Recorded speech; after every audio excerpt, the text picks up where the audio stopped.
An illegal winery was busted at an Alabama's town sewage plant. So turning shit into wine sounds one step better than Jesus, if you ask me. He only turned water into wine. Let's check our passing conversation. First cut is the deepest. You mentioned Jess Storielli, and again, still waiting for her to bend the knee. I think if we were... You would drink shit wine? To get married.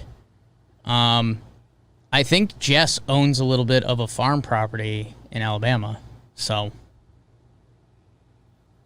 that's what I'm in it for. You're getting a farm in Alabama? I think there's potential for that. Did you see the passing convo? Yeah, he wants to make a segment. That was snap. That was lit.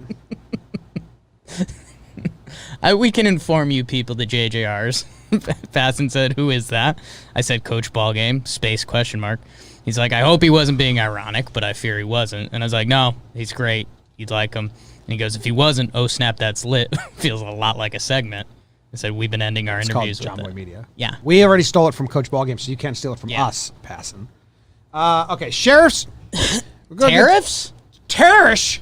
Oh, stay tuned. Watching Package, Monday, the 31st. Who's Daniel? Sheriffs officially say they've been busted.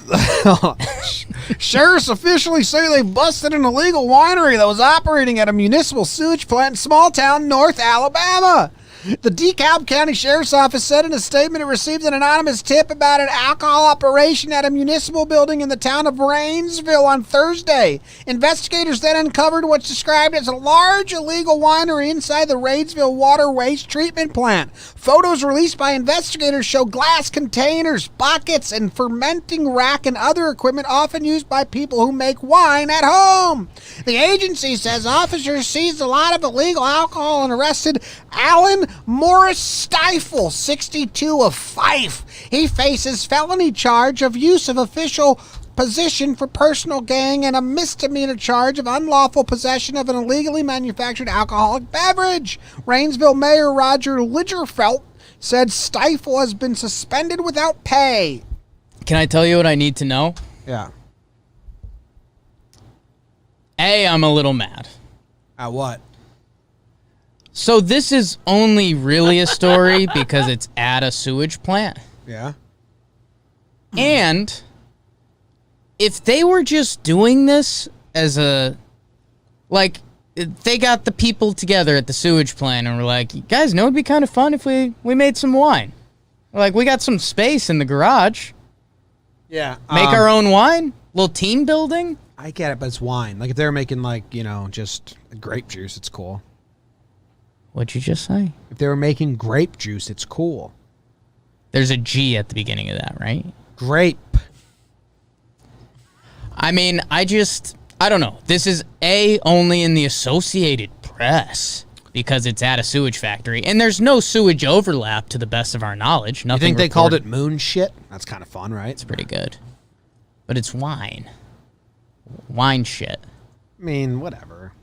I don't know. I'm kind of not happy about this. Like, this dude's facing jail time? He's not going to get jail time. I know, but still, the fact that that's even happening. I mean, if you do this at home, you're getting in trouble. You can't make alcohol. What are the rules? Because people make their own beer and stuff. Can you not make wine? Oh, I don't think you can sell it if you're making it for selling. Were they selling it? It doesn't say they were selling it, I don't think. The agency says officers seized a lot of illegal alcohol. Like, what? Wait, do you need a license to make your own beer in your garage? A lot of people do that, right? A lot of people do that. They sell beer making kits commercially. I mean, is beer and wine different? Like, that's but where... this is a government building. And that's the part that, sucks about this, because I kind of get it, and, you shouldn't be making wine at Home your job. winemaking for personal consumption is legal in all 50 states. So they were... Since if July they were 1st in 2013. If they were selling to people, I fully get it. I mean, if they're just making a little sheesh for themselves... But it is a government building. Yeah. It'd Do be you funny if think- like one tasted like shit, and they're like, "Oh shit." Do you think the person This one, we fucked up somewhere. This one, that joke got made a ton? think you left a little shit in this one, Joe. Evan Flishig in the chat. It's legal to make limited amounts of wine at home in Alabama, but it's illegal to have more than 15 gallons of homemade wine or beer at a time. And the government property Dude, thing. I was listening to an episode of JJR on the podcast app. Sometimes Sure. I just skip through it so it counts as a download and a play, Sure. and then I'll like tune in every now and then, Bang. see what we sound like, what we said. Right. And I read something from the chat Yeah. without announcing Yeah. that I was reading from the chat, and I heard myself say it as I was driving, and I was like, "What the fuck was that? Why did I say that? I don't think Right. that." So, for everyone that just listens on the podcast app, sorry Yeah. for confusing you, because it was something that like I never would say. Right. It was about someone else's story, like my grandma hired blah blah blah, and I just read it, and then we kept going. It was very confusing. So I'd also let anything that you've heard me say and you haven't liked is from the chat. yeah. They got a lot of bad input. God damn it, chat. They definitely made this wine tastes like shit joke about all their bad batches. Yeah. I hope they came up with cool sewage pun. Do you think when the person found it that was the bad person who they hoped didn't find it, that they like just offered them wine? No. Okay.